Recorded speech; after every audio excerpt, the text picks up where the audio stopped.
The last in our series of examples is on IRT, so item response theory. We're going to walk through an example of a dichotomous IRT using a 2PL and a 3PL, and then we'll work through an example of a polytomous IRT using a generalized partial credit model with a 2PL. So in this example, we're going to need a couple new packages. So we're going to use the LTM package for regular IRT dichotomous wise, even though the multiple or multi-dimensional IRT package will do a single IRT or dichotomous IRT. I'm trying to match the Buchanan book, which we're using for this course. So we're going to try LTM as well. If you wanted to do IRT using item factor analysis, so IFA, you could use the psych package, but we're not going to go over one of those examples because we're going to focus more on IRT rather than item factor analysis. So if you are on a Mac and you have a problem installing some of those packages, there's this fancy Fortran code. So if you get a specific error about Fortran, this code will help solve your problem. What you do is click on Finder over here or Spotlight, type in terminal, and copy and paste these lines of code one at a time and run those. And that will help fix your problem and you should be able to install those packages. I think in the newer versions of R I haven't had trouble with them, but if you do, this will help fix some of your problems. Alright, so we're going to use a pre-built-in data set for the dichotomous IRT. You do have to have the raw data analysis for IRT because that's kind of the point, is to be able to use and look at person fit, so each pattern of the person's data, so you kind of have to have the person's data to be able to model the patterns of their data.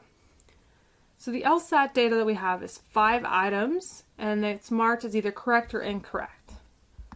So let's load those two packages. If you get an error installing these packages, there are some other little ones that sometimes don't come along with it, so you can install those. Mine are fine, so I'm going to leave it. But I'm going to load that data set, clear out the old example here that we were working on.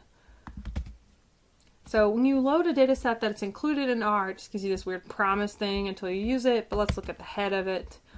And so what's happening is I have 1,000 participants on 5 variables, and we're looking at whether or not they got each item correct.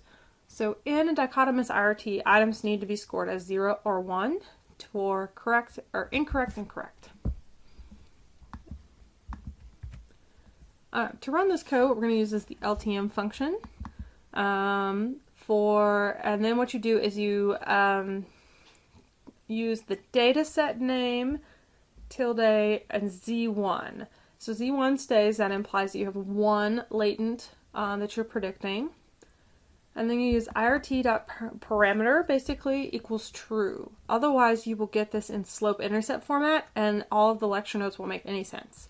So if you use IRT.param equals true, you will get this in ABC format, so you get difficulty, discrimination, and guessing. Not guessing in this example because we're doing a 2PL. So we're going to get difficulty and discrimination, but don't leave that off or you won't understand the output. So we're going to get A and B values in your traditional IRT format. So 2PLs can have difficulty and discrimination. To remember that difficulty is the same thing as B or theta or ability or just sort of like where it falls on the curve. So where does it best measure participants? Whereas discrimination is how well does it measure those participants at those points. So let's run that model. I'm going to save it as IRT model. Okay. Now if I run summary, I don't particularly love summary because of the way it breaks the items down. So it gives me all the difficulties and then all the discriminations. And I prefer to see them side by side. So summary isn't super helpful for me. Instead I'm going to use coef for coefficients. And that to me lays it out in a way that is a little easier to read. So let's hear. What coefficients does is it gives me difficulty first, so that's B. It's theta, it's ability, so where the item is. And if you look at all of these, they're fairly easy questions. And I'm saying they're easy because they all fall below 0. And remember, ability is z-scored. So 0 is average. These are all less than average. And item 1 and 5 are 3 standard deviations less than average, which means they are very, very easy. Nearly everyone is getting them right. Discrimination is A, or how good the question is at figuring out people below and above the difficulty parameter. And normally we want discrimination values over 1. So I'd say all these questions are actually pretty poor because they're not excellent discriminators. So 1 is a cutoff I've heard from several different places.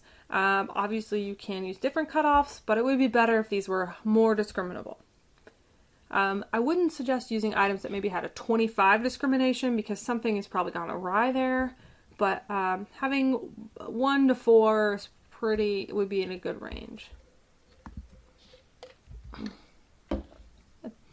So let's look at these plots, pictures some more to figure out maybe why they aren't necessarily the best.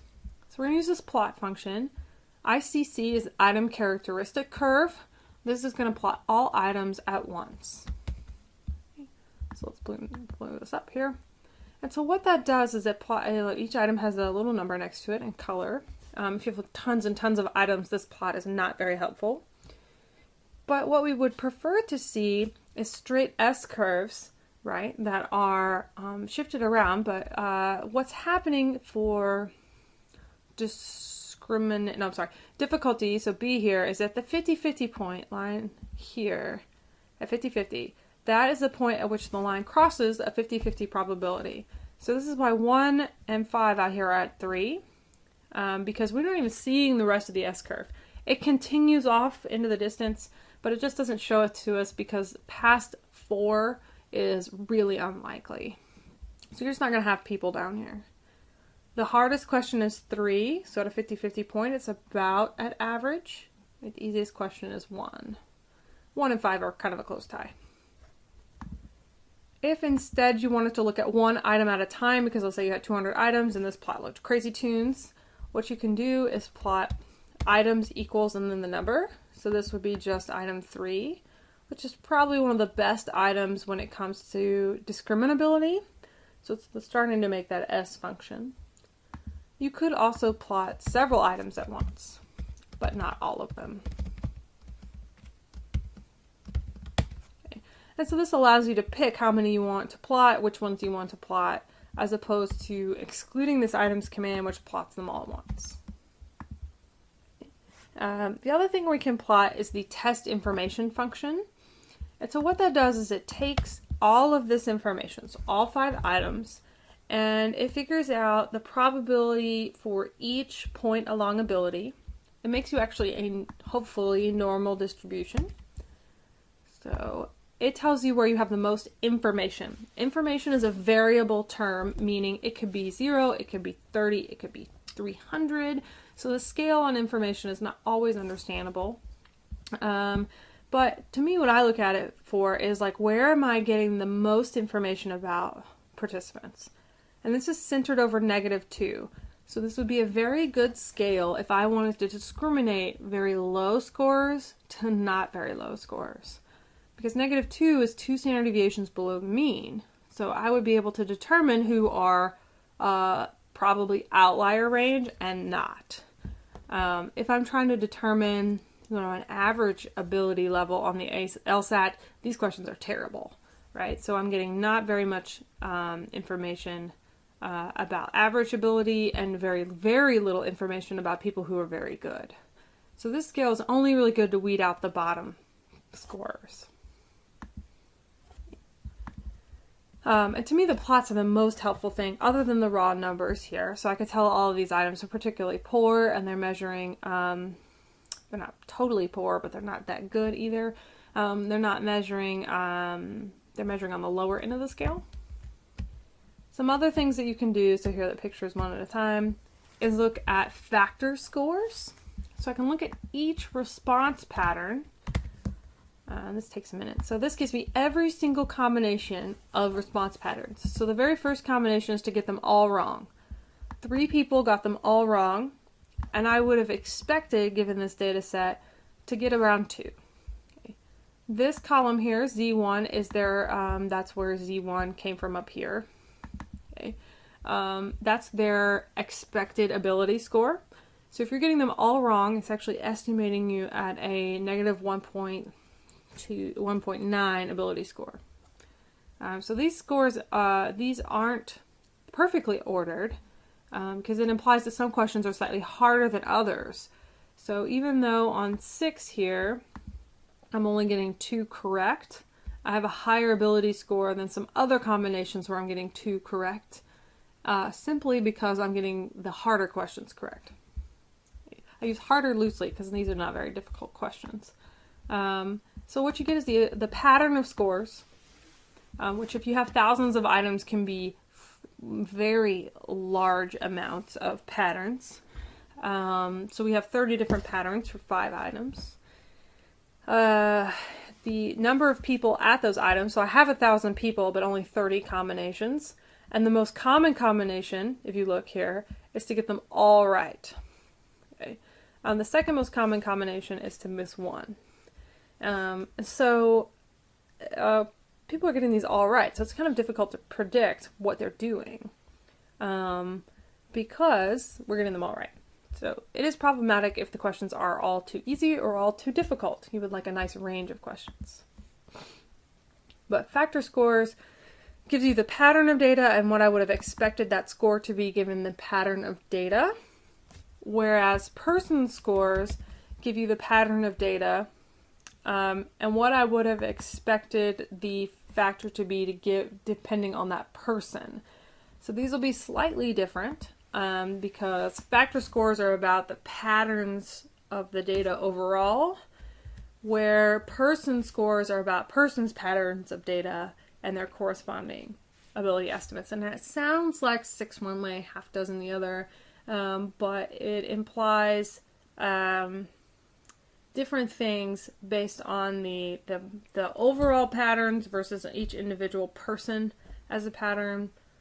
However, their ability scores tend to be very close. So this would just be the estimate for this person or any person that scored this, whereas factor scores are about the response patterns themselves. So they're analyzed in slightly different ways is what's happening.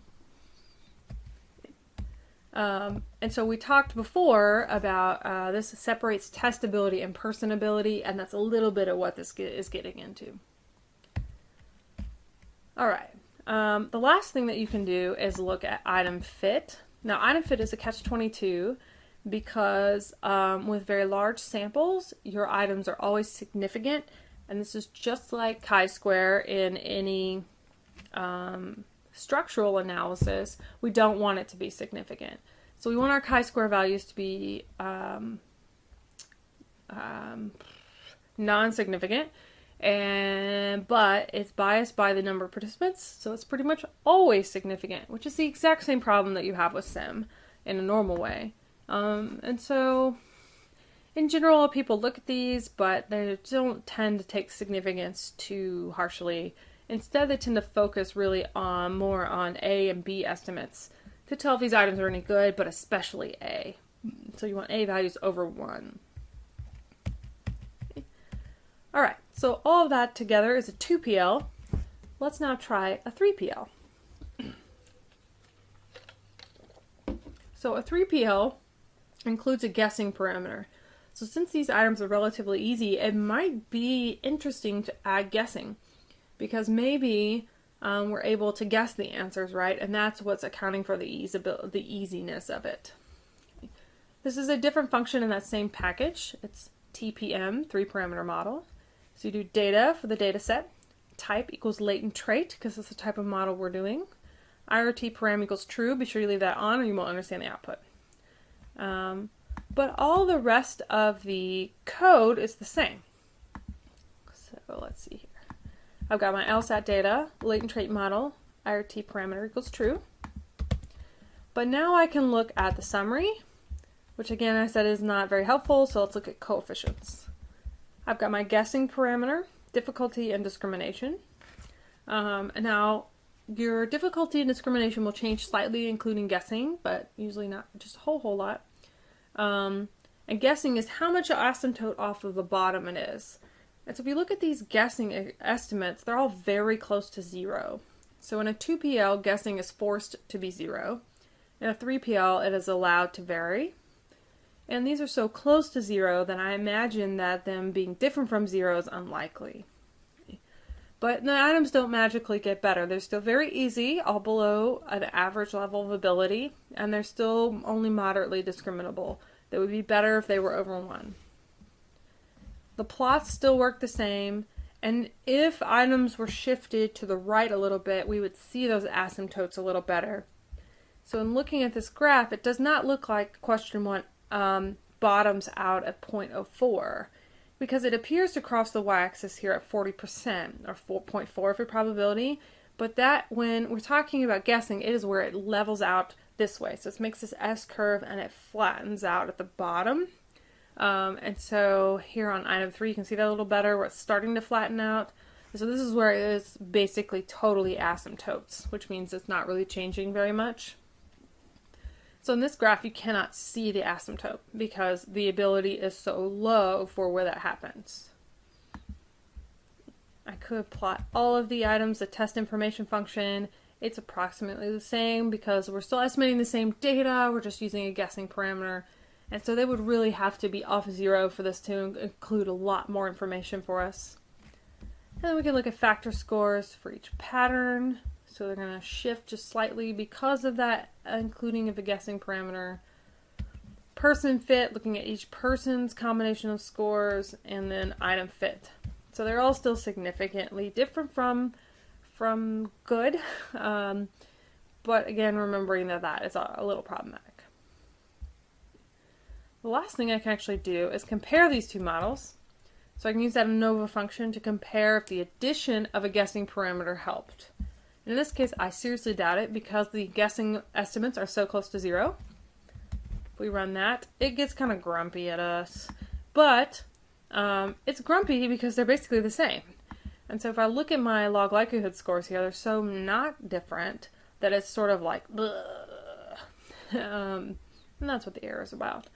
And so really, in this case, remember, the rule is always the simpler model is better, and a 2PL model is simpler because you're estimating less parameters.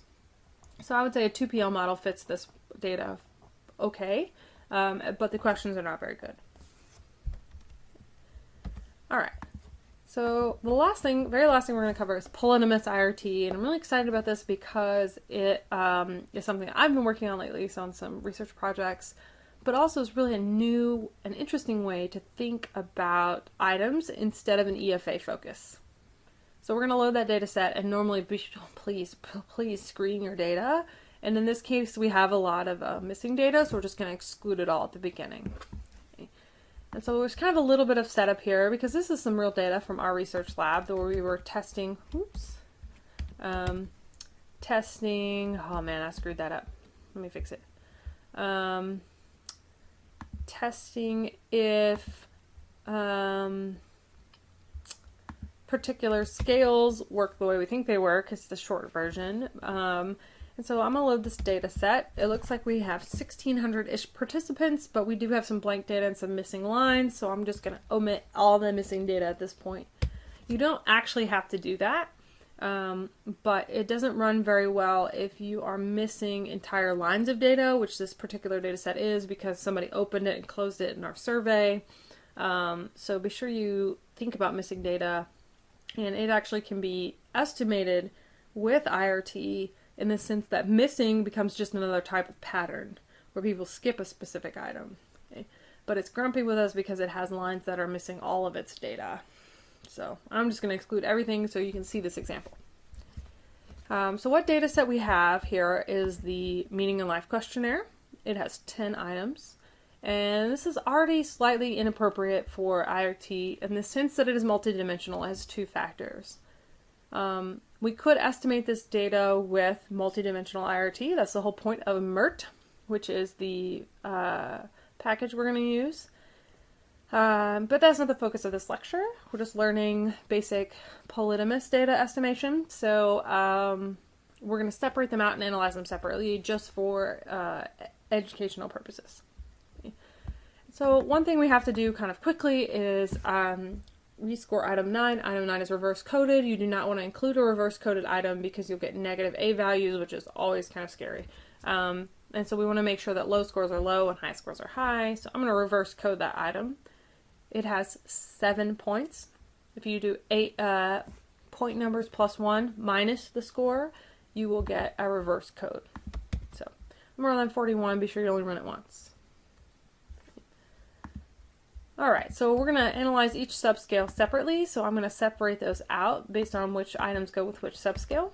So we have a scale about searching for meaning in life and sort of purpose or meaning in life. I've just separated those into 2 different data sets. And let's run an IRT on that one. So the code is mirt, which is just fun to say. Data equals data. Model equals 1 for a one-factor model. Remember, one of the rules for IRT is unidimensionality, or you have to run multidimensional. I didn't really want to get into that, so we're just going to take this as an example. Item type here is GPCM for generalized partial credit model, because it tends to run a little better than the graded response model. A graded response model, I think the code is just graded. So you can actually try both models. And in this particular example, they give you fairly different answers. So let's run that bad boy. So poly model 1 here. Just taking a minute to run because I have kind of a lot of data. So it took 58 iterations. And let's do a summary. So this is a totally different package, so the summary means something totally different. And the summary is actually an EFA. So it looks at how well each item loads onto that one-dimensional latent here. And so they look like they're all loading pretty well. That question 9, which is our reverse coded item. So if you ever hear me give a spiel about reverse coded items, we have another professor that hates them as well.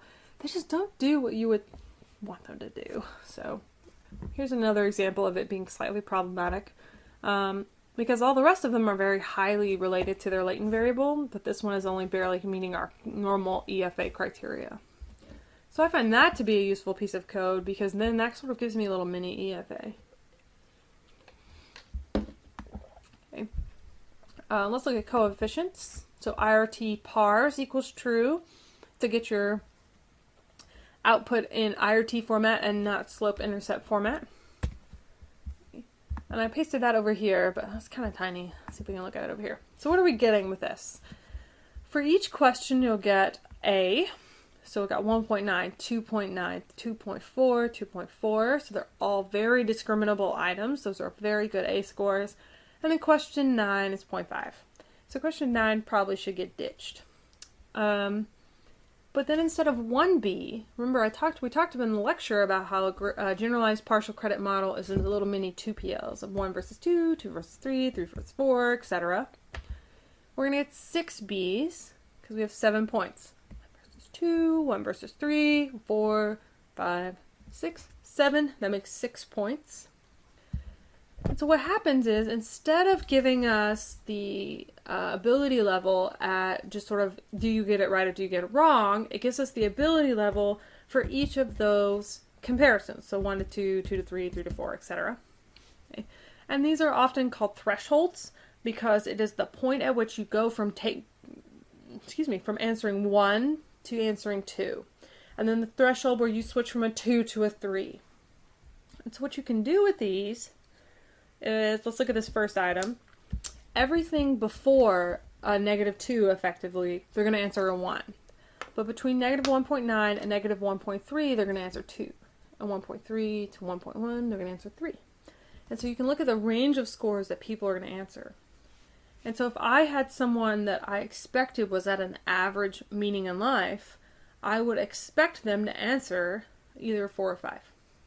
So I can actually predict the score that they would be getting based on what kind of ability level I thought they were at. These are sort of okay to look at, but I find the plots to be a lot more interesting. So we're going to create item plots for one item at a time. And this is item plot. The number here is which item, so you change the second one. So poly model 1, we're just changing the name of the model we're using. And then the item number that we're interested in. So even though this is questions 1, 4, 5, 6, and 9, this is item 1, 2, 3, 4, 5. Okay. So don't try to put item 9 there, it won't run. Type equals trace. So we're going to get a trace curve picture. And what you really want to look for in these particular pictures, blow it up, make it a little bigger, is that items are first, that they're ordered. So 1 is lower than 2, which is lower than 3, 4, 5, 6, 7. So this is a nicely ordered item. You don't get that 6 is before 5 or that 7 is at the bottom, that sort of thing.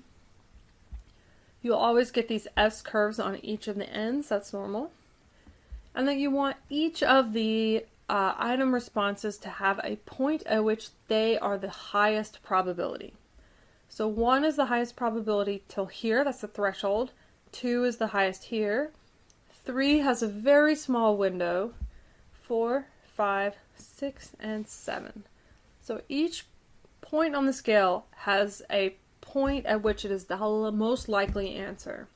And so that is a really good set of a good item, and that's why the A value is so high. It's a good item because it's in order and the points are equally probable. And so that doesn't mean that we should drop points. So this is a good 7-item scale.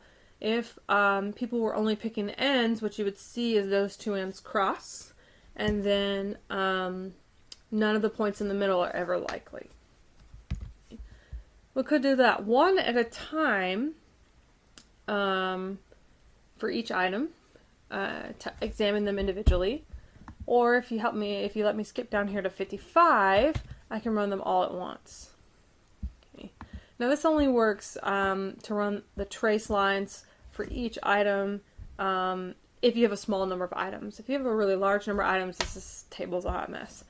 But it's kind of a quick and dirty way to tell if the items are good. So clearly 6, 1, 2, 1, 4, and 5 are really good, and then 9 is kind of poor. So let's look at 9 individually here. Okay. So the individual plot for 9, which is item 5 in our list, is slightly disordered, where 1 and 2 are sort of equally pushed. And it really only has 3 major points. We got 1, this is 3, the red one is 4, I guess 6 has its slight quick moment, and then 7. So this is either a 3 or 4 item answering choice. People are not picking the other several items, and so 2 is never the most likely, and 5 is never the most likely. So when this happens, it implies that you should drop items, maybe condense this down to a 4 or 5 item scale instead of 7. Which wouldn't make a whole lot of sense if all the rest of your items are 7. So this is a balance between scale development and an understanding of the way people take the scale. So let's see here. We can also plot information curves for each individual item. So that's type equals info. And information curves just tell me where the most information is I'm getting about that item. And so this is like an average B. Instead of each threshold for each 1 to 2, 2 to 3, etc., I am getting the, it tells me where I get the most information. So somewhere between 0 and 1. So this item 1 is measuring ability slightly under the average. So this is a good question if we're trying to determine if people are below average or not. It is not so much information over here at the top of the score range. Okay. We can do that for each one, so let's try 5. And 5 here is shifted a little more towards 0. But most of these have fairly low, less than average measuring points. The last thing I can test, so we did this one, is the test information function. So this is the whole test overall instead of each item. Overall, what is this test measuring? Where? If you look at this chart, it's clearly below average. Oop, wrong thing. This one. So the test information function is measuring very well between 2 and 1, and then not so bad here. There's actually a little hump here from -1 to 0. And then it drops off sharply. So we're not really measuring this area over here very well. Another thing you can plot is the expected information, expected score curve. And it's the inverse of this test information function in a sense. You will get a S-curve, and it's sort of like at different levels of theta, how much information do I have? So it takes that normal distribution and creates it in a log form. And so I have the most information at very high levels because it's sort of building up. And then I would say the sort of 50-50 point here is at the peak of this point here. Okay. So this is just a different form of information. It's turned on its head, basically. We can also look in these sorts of models at a person's expected ability score, so their overall theta, item fit, where we'd still want non-significant scores, and person fit statistics. So to get each person's expected score, it's called factor scores, so F scores. Unfortunately, that gives it to me in just this crazy format because, you know, in the 2PL and 3PL model we looked at, it gave me every pattern of scores and then the expected score. But in this sort of polytomous format, that is an order of magnitude I can't even comprehend. So it doesn't give me every person's pattern of scores because there are lots of unique patterns. Instead, it just go ahead and just gives me the overall score for those people. But that's nice because I can save it and use it to predict other things. So if I was trying to validate the scale, I could use it to predict depression or maybe correlate it with another meaning in life scale. With item fit here, what we want is non-significant scores. That didn't really happen, but again, catch-22 with the large data set. So I would say that these items are all pretty good, except for number 9. You can also look at person fit statistics. So this is the person score versus the factor score. So remember, those are slightly different based on patterns of data versus person data. And person fit statistics are good for looking really oddball responses. Okay, so let's try that whole thing again with factor number 2. So that took a little longer to converge. But these are all very strongly and fairly evenly related to their factor. Those coefficients are all over 1 for A, so we're doing very good with our items. They all appear to be good. And I could look at one item at a time if I'd so like, and look at their information curves. So we're a little shifted more towards 0. I think I'd prefer to look at all of them at once, and they look all pretty good, but in nearly all of them, considering they have almost the same pattern for each one, we're going to really struggle with P3 here. So that that third option choice may never be a good choice. Oops, wrong one. Because it tends to be lower than the rest. So this one, it doesn't ever peak. If I run item 2, you'll see that it doesn't ever peak. And so for this half of the scale, it's really a 6 item scale, and people are not picking 3. Okay? But they're very neatly picking the rest of them. Let's see here, let's try item number 3, same pattern. Item number 4, same pattern. So people are not picking 3. Every once in a while is the most probable choice, but not for very long. So I would argue that this needs to be reduced down to a 6 choice alternative. We can look at, we looked at all of them at once. Let's look at the test information curve. So where are we getting the most information about the scale? It's still like a -1, but shifted a little more towards 0. So this is still assessing slightly below average. Let's see here. Our factor scores, we could look at each individual person. Our item fit's all significant, but you know, meh. And then we could also look at person fit statistics for oddballs. Okay. So an interpretation of this whole shebang is that for an item response theory, we can treat that similar to EFA. If items are bad, I can throw them out and run it again. And sometimes that'll make a model fit better because we're excluding those poor items, which is exactly what we do with EFA. If I'm just focusing on analyzing those questions, like someone else's scale, like this example, that really might not be necessary to toss them out because that's not the point. But if I'm trying to design a scale, or better yet, I'm working for a testing company who's trying to come up with good questions, taking out those bad items would be very good. Now, with IRT, some expansions in this, we could work on computer adaptive testing, much like the GRE. So if you're getting questions right, the test gets harder. Or if you are picking items that appear that you're at the top end of the scale, you get items that assess the top end of the scale better. That would be good as well.